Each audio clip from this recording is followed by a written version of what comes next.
welcome to In the News for November 5th, 2021. I am Brett Burney from appsandlaw.com. This is Jeff Richardson from iPhone JD. Good morning, Jeff. 7 cheers for the Apple Watch. Yes, indeed. You finally got it, which is great. And I didn't ask if I could say this or not, but happy birthday, by the way. Almost like today is your birthday, and that is like your birthday present. But this week, you did an excellent review on your brand new Apple Watch Series 7, but I thought I would love to get some of your verbal comments about it, even before we dig into a couple of the comments that I wanted to go through in your review here.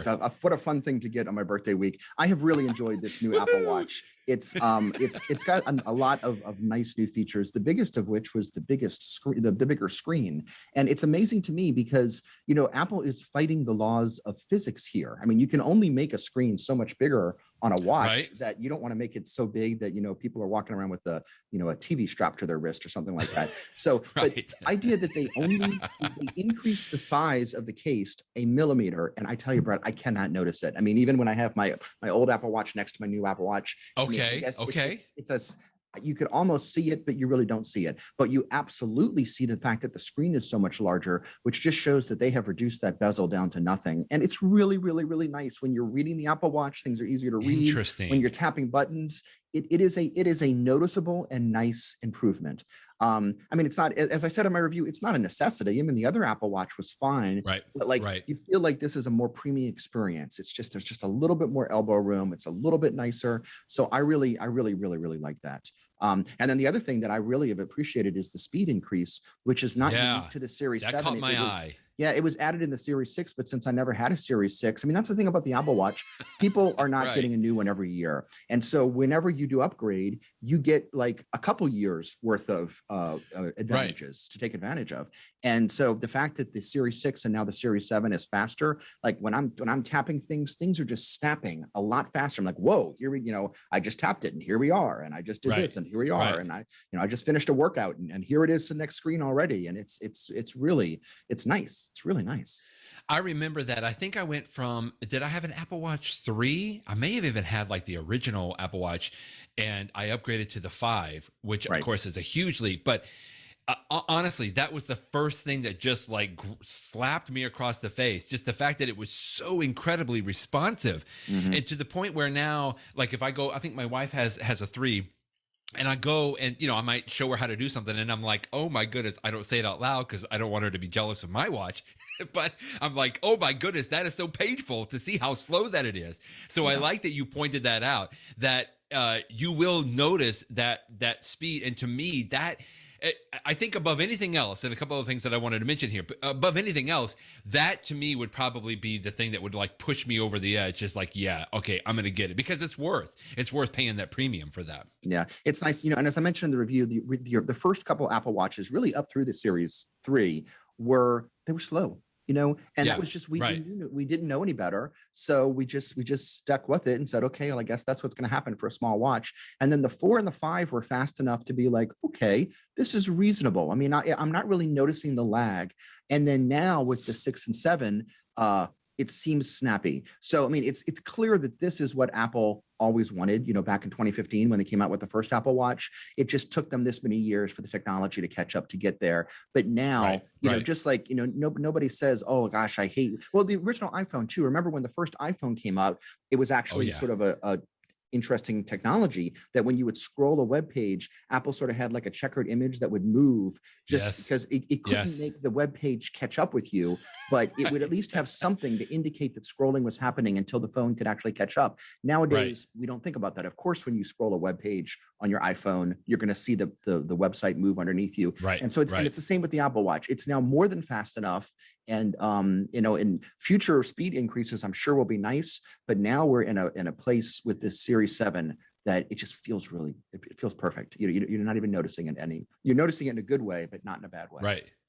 I also respect and appreciate your transparency about the price that you paid for this, because the Apple Watch Series, they start at $399, I think, right? But that is like the base model, the smallest model with like the default band or something like that, right? Yeah. But of course you went with, let's see, it was you wanted the silver stainless steel case because it's very pretty. I know. You had to get the cellular option, which I want to talk about as well. They only have cellular for the cellular, right? And you wanted another one of the least expensive bands, but that was an additional cost that you got. So you paid close to $700. You have to have a band when you get an Apple Watch. Okay, but if you choose one of their $50 bands, you're not paying more. If you choose their $200 band, then you're adding $150 onto the price of the watch. So, so you paid, it does add up, right? $750 for this watch, which I mean, again, it is a computer on the wrist, I guess is the way. And I'm not trying to, shame you or anything with the price, but I think I just appreciate the fact that you are transparent enough that most people are going to want to make sure that they get the right color, or if they want to get the cellular, like it's probably going to be a little bit more than what Apple always puts out there, is that just the base level price on there. And cellular's a good one, Brett, because I talked about that too. You did. Exactly. Aside from the increase, if you get the aluminum model, then you can choose whether you pay extra for cellular. But that initial payment is just step one, because then you have to pay your cell phone company a fee. Right. And so for AT&T, it's $10 a month plus the fees. And as I said, do I get $15 of value out of having cellular every month? Gosh, it's a close call. It really is. It's nice. I mean, it's a nice luxury to be able to say, I can do things without having my iPhone nearby, and I can still keep in touch with the outside world and send somebody a text and even answer a phone call on my watch. But how often is my iPhone not that close to me? It's pretty rare. It's pretty rare. So, Yeah, I almost look at that as, if you can, why not? Because it's like inevitably just you do a great job in your review here of saying that some cases you just pop out of the office quickly to go get lunch or something like that, and you realize, oh, I forgot my phone, but you don't have to worry about it, right? It's just like kind of a nice fail-safe in the back. And I think of the same way. Ever so often in the past, I have gotten iPads with cellular capability. Sometimes I've gotten an iPad with cellular capability, but I didn't turn it on. But it was nice that I could turn it on if I needed to turn it on, or just having kind of, that component there. In fact, that's a great analogy right there, Brett. Yeah, good. Okay. I had a cellular iPad in my very first generation back in 2010. And then I decided not to get it after that, because I figured I'm always around Wi-Fi. And when I talk to people that have cell on an iPad, they say what they love about it is no matter where they are, you open it up and you're just instantly on the network, no matter where you are, which is great. And the iPad is a more portable device, whether you're traveling and stuff like that. And for me, it's like, well, I can take the extra few seconds to connect my iPad to the hotspot on my phone. But it's the same thing. And cellular on the Apple Watch is the same way. It's a nice extra thing to have. You really don't need it. Just decide if you want to spend the extra money for it. But it is not. I mean, the idea that you can be anywhere and still make a call directly from the watch. Like, I can't do that now unless my phone is close to me, because my Apple Watch is not cellular capable. Right. So again, it's just, if you can, why not? I mean, to me, it's something that, if you're going to, certainly if it's something that you're going to invest in for an Apple Watch, and get the one that you really want, I don't know. It's a lot more money, and that I know that drives people away. But anyway, I'm just glad you addressed that, because I think a lot of people don't do that, and I appreciated that. And then quickly, the last thing that I really enjoyed, and it got me thinking when you were talking about this, is just what you've already talked about, the bigger screen on there. And I think the way that you discussed it, oh no, here it is. You gave a picture of the dial pad, like the number pad, on an old Apple Watch, and then the one on the Apple Watch 7. And it just dawned on me from your picture here, in fact, I'll show it, that it's not so much that the buttons are so much bigger, but they have some spacing in between. And that just really drove it home. It's like, wow, Apple really thought about this from a design aspect. And it's just not, the screen is bigger because it kind of goes over the side, but they rethought even the way that some of the context. And another story that you linked to, they were even talking about the typography that they were using on here. And like, they really thought about, how can we get as much information on the screen without crowding it too much? And I just like that you addressed that too. Yeah, there was just a little bit more room there, and it's nice, and it really does make. I mean, when you look at it, you're like, oh well, that's not that big of a difference between the button size. Right. But I'll tell you, every single morning when I'm putting my code into my watch, it's just that much more pleasant. And maybe after 6 months, I'll get so used to it that I won't notice it. But I mean, certainly right now, while I'm in my first week, every time I interact with my Apple Watch, I'm like, ooh, this is so roomy and nice. It's, you can't go back now. Yeah. Like you can only go forward with Apple Watches. You weren't going to able to go back now. But I will say this, and I'll probably eat these words. I can't imagine how they're going to make it any bigger. So like part of me feels like this is as big as the screen's going to ever get. And who knows, in years from now, maybe our Apple Watch will be putting out holograms or something like that to get even bigger than this. I don't know what they'll do, but I at this point can't see how they get bigger than this. That's an interesting point, Jeff, because there were rumors, I believe, several months ago that this was the year Apple was going to redesign the physicality, the physical dimensions of the Apple Watch, right? Right. I think it was like more squared off or something to that effect. And we didn't see, I mean, we saw a little bit like with the rounded screens, but not like the full on redesign, similar to what we have seen maybe in the past with some iPads and some iPhones. And I've been thinking about that too, as long as we've had the Apple Watch, which I think since 2015 or 2015, right? It's like, it's almost like it's due for something like that, right? It's just to your point. I don't know how they can make it bigger, but they are going to have to redesign, I think, in a totality component or approach to really kind of do more with it. Anyway, that's just my thoughts on it. I don't know if you. I would love to see a thinner Apple Watch, but not so thin that we can't continue to use the same bands. Because I think that's really nice that when you upgrade models, any bands that you've purchased, you can continue to use, which is nice. So I just mentioned this other article that you'll link to quickly from the Independent, where they interview two executives. Let's see, Apple's Vice President of Interface Design and Apple's Vice President of Product Marketing. And really interesting. At first I was like, okay, well, what are they going to say? But again, that's where a couple of those nuggets came out with topography. In fact, he says topography is something we obsess over. Yeah.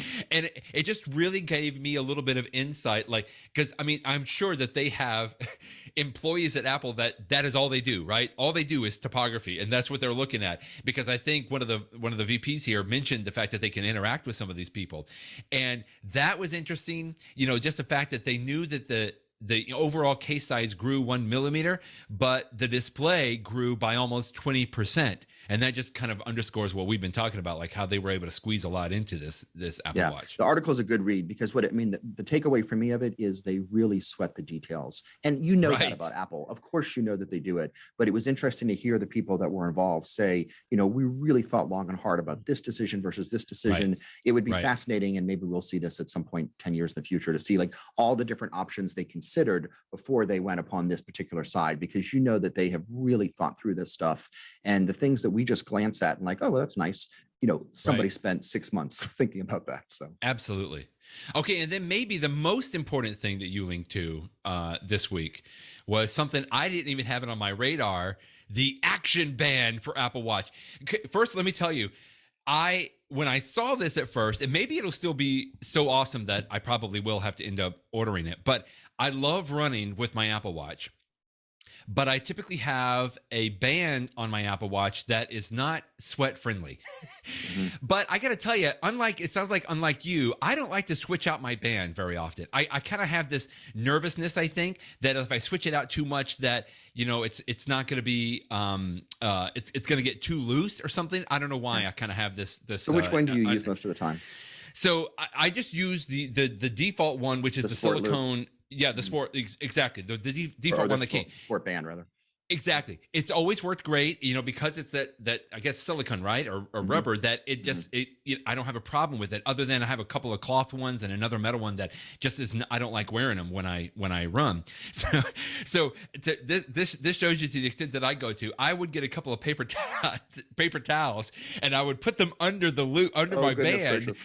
I know it's been crazy because you got to have the bottom of the watch touch your skin, right? Because that tells me my heartbeat and everything like that. Exactly. Anyway. When I saw this Apple band from ActionBand for the Apple Watch from 12 South, which is a company that does amazing things, they have lots of great. It's products. Like a sweatband, like an armband, like the old school, tennis wristband that gives you the ability to put your Apple Watch inside. Although it looks like you have to take the band off of your Apple Watch and you slip it inside this ActionBand, right? Correct. So you're replacing the band with this thing. What interests me about it, I mean, is first of all, it seems to make sense. But second of all, I'm surprised that we haven't seen more. I mean, there are tons of third-party Apple Watch bands that you can buy on Amazon, but I haven't really seen a lot of creativity in, let's not just make a band, but let's come up with like a different product that then incorporates it. The closest I ever saw was a long time ago. I saw something that I don't think anybody ever bought it, but you could take an Apple Watch and turn it into a chain around your neck, so you could sort of hang it like a pendant.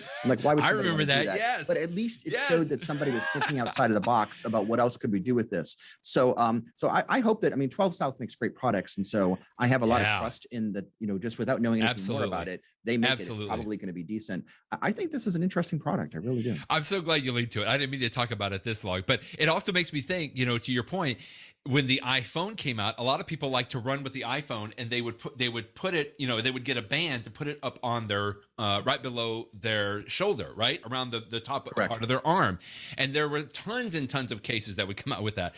I actually just used an old sock that I cut up, and I could, I guess I'm really into the homemade approaches here. Anyway, thanks for linking to that, because it was fun to look at that from 12 South. That's great. All right, so from Apple Watch with cellular, maybe that cellular won't be working quite as fast in the next few months. This was a good story. I found several people reporting on this, that both AT&T and Verizon are going to delay some of their 5G rollouts because it could possibly interfere with how do they say it? Systems on airplane safety systems on here. Yeah. That's pretty scary. Yeah, it's the radio altimeter, which is what a plane or a helicopter or a spacecraft, anything. Yes, it's the radar that it bounces off the bottom of the plane so that it can see how close it is to the ground. And it's an important technology for when pilots are trying to land in the weather conditions where you can't really see very well. You depend upon the radar to say how close you are to the ground.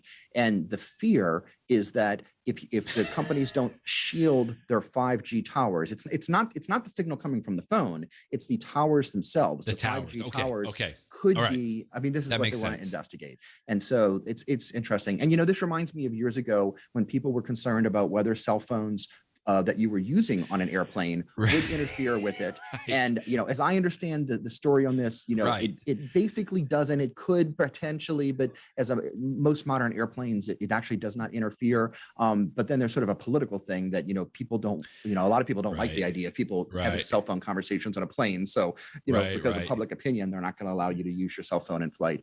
But so we'll see. I mean, safety is important. And I mean, it's fascinating. It just shows that, we are all using all these different radio bands around us, and safety's got to come first. So that was interesting. I think I'm gonna have to look for. I've seen a couple of times where people have gotten like maps or some kind of a visual map of all of the wireless bands and frequencies that are floating around us today. Maybe I don't want to find that because it would be too scary. Between your Wi-Fi, your cellular, like Bluetooth, microwave. I mean, there's so much that's going on these days. It's pretty crazy. But anyway, thanks for linking to that, because I know a lot of people have been talking about 5G, and I can see it even where I am in Ohio. If I go into a metropolitan area, I'll switch over automatically from LTE to 5G, and it always makes me a little happy when I see the 5G on there. So it might just take a little bit longer for that to fully roll out, at least out in maybe the suburban areas of some kind. But anyway, I'm looking forward to that, and I'm glad that they were smart to delay this so that planes can land safely. That's always a good thing. All right, another article that you linked to, which is about, hey, if we don't have political issues already with whether or not to turn your cell phone off on the plane, is vaccination cards. I remember, in fact, let me pull this up. You had a great review a couple of months ago or so, where you reviewed a specific app for there in Louisiana. Here, I'm bringing it up here. LA Wallet, which when I first saw it, I'm like, why is Jeff in Los Angeles? But this is the LA Wallet. This was a great review you did of basically it's an app developed for the state of Louisiana that you could insert your vaccination card, which is great to take with you. Yeah, it's the app that you can use for a digital driver's license, and then they added a feature of having a digital vaccine. Gotcha. Okay. Oh yeah, there you are. There's your There's your driver's license picture and everything right there. So you linked to another story from Dan Moren at Six Colors where he was trying out the brand new feature in, this is the Apple Wallet, right? So in iOS 15, Apple allowed the Apple Wallet, which I love the Apple Wallet app, but they allow the Apple Wallet app to, in addition to credit cards and like, your Starbucks card and everything else, that you could, if you were, I think, on the right service, your vaccination card could be inserted into the Apple Wallet as the card. Right. But Dan so for me, kind of ran into a couple of issues. Yeah, go ahead. So for me, for example, in that LA Wallet app from Louisiana, I could just tap one button to share the card, and then here it is in my little Apple. Right. So if I open up the Wallet app, I can see my vaccination card, and I can actually show this to somebody, and they could see that I'm vaccinated. And before you go on to the problems, what's nice about it is for that LA Wallet app, you have to actually, when you open it up, if you have Face ID, it'll authenticate you. But oftentimes I'm wearing a mask in a situation where I want to show that I'm vaccinated. And with the mask, it can't use Face ID. And because it's a third-party app, it can't use the watch instead. So you have to actually type a PIN. It's a pain. But the Apple Wallet, much like when you're going to the airport and you want to show your boarding pass, if it's an Apple Wallet, it's a very easy. Do that all the time. So it's nice to have a vaccination card in the Apple Wallet. But anyway, with that said, Dan Moren noticed some issues. Yeah. Now he's using what is this called? The Smart Health Card Specification. And that's with the LA Wallet. Okay. LA Wallet uses it too. It's a standard that many states can use to sort of have it's the common language of a central storage location to have information. And so not every state uses it, and not every state can now put in iOS 15.1 a vaccination card in your wallet. But if your state does have a system that supports the smart card application, you can use it. Although interesting, Dan noticed that he had more of questions about it, about how it was going to work. And he had to jump through a lot more hoops than I did. I think Dan's in Massachusetts. He had to jump through a lot more hoops to get it to work for him. For me, it was just tapping a button or two. I'm going to have to research. I honestly don't know in Ohio. And I want to now, just like what you have commented, I think in your post this week, you haven't had a lot of opportunities where you needed to show your vaccination card. Cause I think, maybe now I think if I'm traveling or maybe some restaurants require it, but I will tell you a situation this week that I wish I did have access to my vaccination card. Cause I just got a literally a paper card. I think I went to Walmart was where I got my vaccinations at. So it was like somebody just hand wrote the pharmacist hand wrote the date and everything. Right. But my wife and I went to Krispy Kreme donuts. Now I don't know if you got Krispy Kreme in New Orleans. You have beignets. We do have. You have Cafe du Monde. Okay. So we don't have very many Krispy Kremes up here in Ohio. So we were over on the other side of town and we went to get one. And my wife, somehow we were talking to the lady at the drive-thru. And she said, well, if you show your vaccination card, you can get a free Krispy Kreme donut.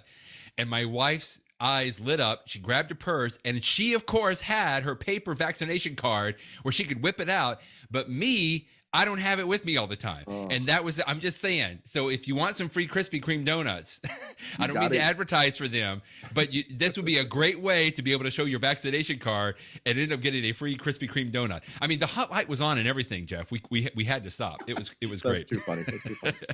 All right. So another thing you linked to right at the beginning of your post, which I thought was great, is something I've been hearing about. That supply chain, right? Some things are affecting the supply chain. And I've heard this from several other people. Start your holiday shopping a little bit early because there's no guarantee you're going to get the things you're ordering in enough time for the holidays. And Apple is no different. So this was a great story. Apple is somehow I think stealing chips from iPads to put them into iPhones or something. Maybe you could explain a little bit more. But then you had a great tip about, hey, if you want to order something, if you think you want to order something, maybe do it now because you could return it if you need to, right? Right. Apple announced this on their earnings call last week that they said that there's a chip shortage in the world. And you've probably heard this. I mean, it's affecting everything from cars to televisions.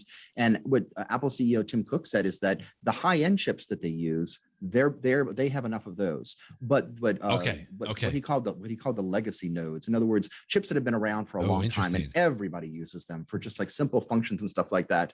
There's a shortage of, and Apple is standing in line just like everybody else. So the reports are that Apple they really want to be able to sell enough iPhones this Christmas season, and they certainly don't want somebody to buy an Android instead of an iPhone because they can't find what they want. So they're taking some of the components that they normally would put in the iPad, and instead they're putting them in the iPhone 13 just so that they can try to keep up with demand. And even with that, Apple has said they do not think they're going to be able to keep up with the demand because of all the supply constraints in the world, because of COVID and shipping containers and everything else. So it's interesting. But anyway, the point of my post was that if you buy early, which you should to make sure that you have it, Apple has this great holiday program that normally you have 14 days to return a product, but now you can buy something starting November 1st. So starting today, and you have until after the beginning of the year to actually return it. So if you think you want to get somebody an Apple Watch, go ahead and buy it now. It'll probably take a few weeks to even get to you. And then if it turns out that you change your mind about giving it to them, or they already have one or something like that,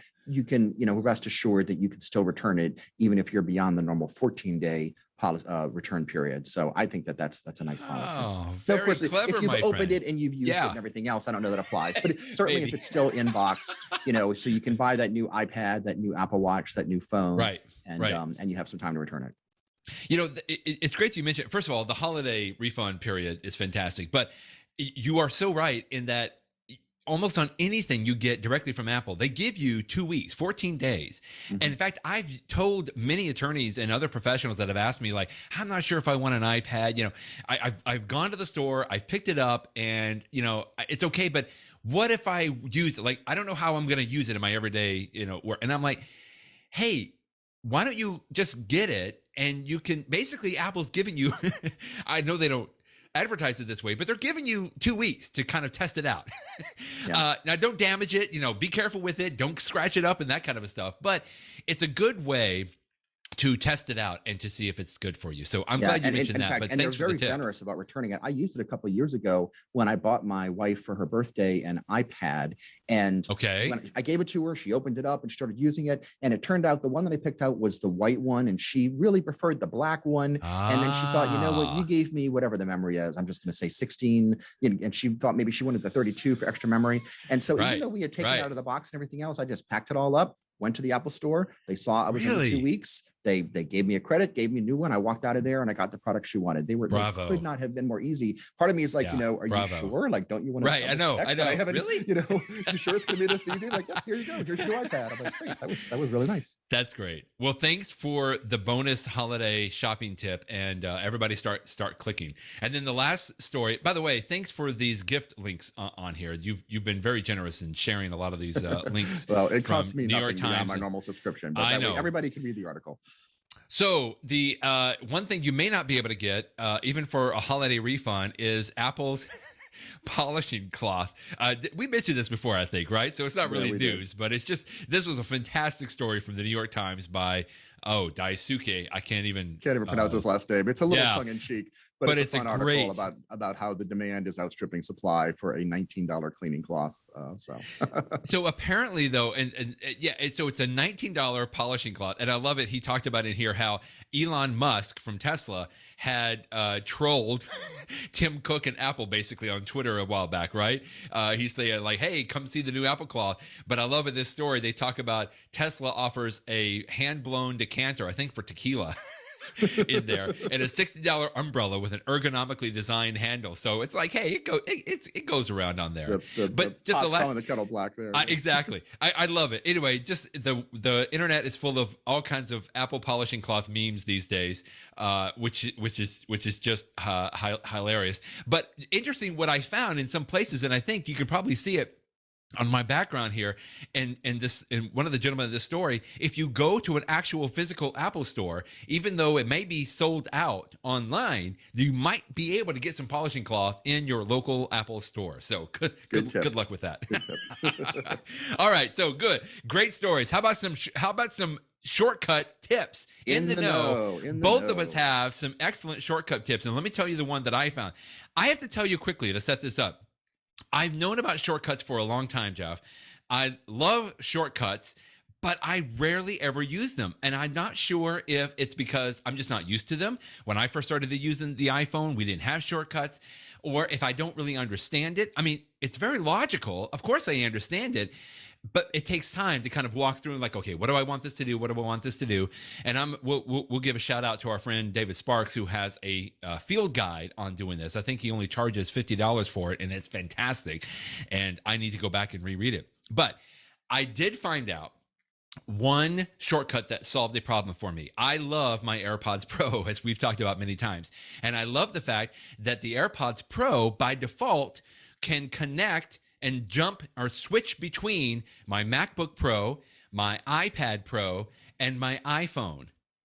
I love it. So if I pick something up, in some cases, if I open the MacBook and it says, hey, you got AirPods, you want to connect? And I can say yes, or sometimes I just have it do automatically. If I pick up my iPhone and start playing music on the iPhone, the AirPods Pro will switch to the iPhone. But I found it wasn't working reliably for me every single time. And it wasn't fast enough sometimes. So I'd be on my MacBook Pro listening to the AirPods Pro, and then I have to, get up and leave, and they would still be connected to the MacBook Pro. So what I did is I connected a shortcut. First of all, I created a shortcut. You can describe this a little bit better because I think you've done more shortcuts than I have. And this shortcut was very simple. In fact, I found it from this website that I'm showing here, where I just basically went into the shortcuts and said, switch the AirPods Pro to the iPhone. That's basically what it did. So it said switch, or I call it get pods, because I'm telling the iPhone to get my AirPods. But then in addition to that, instead of just creating that shortcut as an app or a logo, or, that I could tap on my screen, I assigned that shortcuts then to the back tap. We've talked about this, I know, before. In the accessibility settings of the iPhone, you can do a back tap, a tap, or a triple tap, double tap, or a triple tap. And I assigned it to my triple tap on the back of my iPhone. So now if I'm getting ready to get up, or I want to, go do something in the house or the office somewhere, and I want to carry my iPhone with me and listen to music, I'll just pick it up and I'll tap the back of it, and immediately wherever my AirPods Pro are connected will switch over to the iPhone. I am loving it. To me, it was the quickest thing that I could do from like a physical tap interactions. I don't have to unlock the phone or anything. I can just, I think I do actually have to unlock the phone in order to do the back tap. Although I think I can switch that off maybe in the settings as well. But it's brilliant. So anyway, that's my shortcut tip. It was great that I found it, and just reminded me I got to do more shortcuts on my iPhone. Yeah, that's a great one. In fact, before Apple added the feature of automatically switching as you start to play music on one device and you had previously been using your AirPods on another device, before Apple added that feature, I actually had a shortcut. And I didn't use it by triple tap. I just had an icon to trigger the shortcut right on the front of my iPhone that I would use it. So if my iPad, if my AirPods had previously been connected to my iPad and I wanted to start using them on my iPhone, I would tap this shortcut. I stopped using that shortcut, I guess, around the same time that you started using it because of the switching. But so no, it's definitely good. But what intrigued me about your shortcut is that it is a single step shortcut. You can have a shortcut with all sorts of different steps in it. But this one is super simple. It's just one command, tell the AirPods to connect to this device. And it's a one-step shortcut. And so when I saw that you were sharing the tip this week, it made me think of, I have a number of shortcuts that I use regularly, but it made me think, I wonder what's another one-step shortcut that I use a lot. And here's one that I actually find very valuable. And it's one step for getting driving directions to a location. So let me play it out. You can, of course, use the Maps app to say, take me to the Starbucks or something like that. Right. And it will, ask you which Starbucks do you want? Is this the right one? And it'll take you there and stuff like that. But sometimes you may say a location and it just gets confused. It doesn't know exactly where it is or something like that. And if there's a place that you like to have directions to, regularly, a workaround is that you can actually create a shortcut. And the shortcut is very simple. It just says, show driving directions from my current location to this destination. So if you know, for example, that a particular establishment that you want to go to, Bill's Diner, if you know that the address is 123 Main Street, you can just create a one-step shortcut that says, it has a single step, show driving directions, and you could change that to walking directions if you wanted, but driving directions default from my current location, or you could change current location to something else, but current location is going to be the most useful.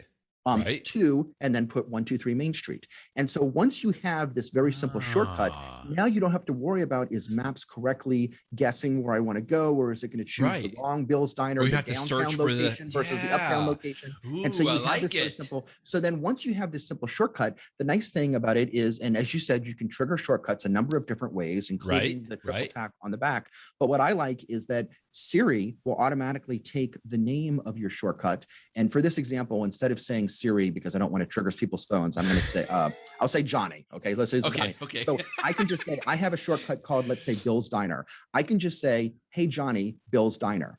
And instantly, Siri will recognize that. It will start the shortcut because I've said the name of the shortcut. And you've already set it up, right? So I'm in my car using CarPlay, for example, and I just say, hey, Johnny, Bill's Diner. And then suddenly I have directions to the specific location that I want to go. I don't have to worry about choosing the wrong one or something like that. So it's and again, it takes no time. It's a one-step shortcut that anybody can create just with that one command. It doesn't have lots of complication to it, and I find it really useful. So that's really nice. That's great.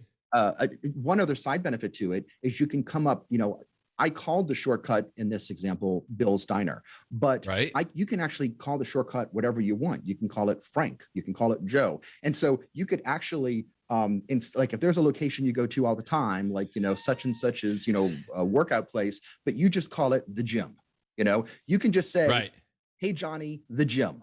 And because you called it the gym, and because that triggers a shortcut, which is called the gym, it'll take you where you want to go. So as a side benefit is you can sort of come up with your own names for a driving direction command. And that's nice too.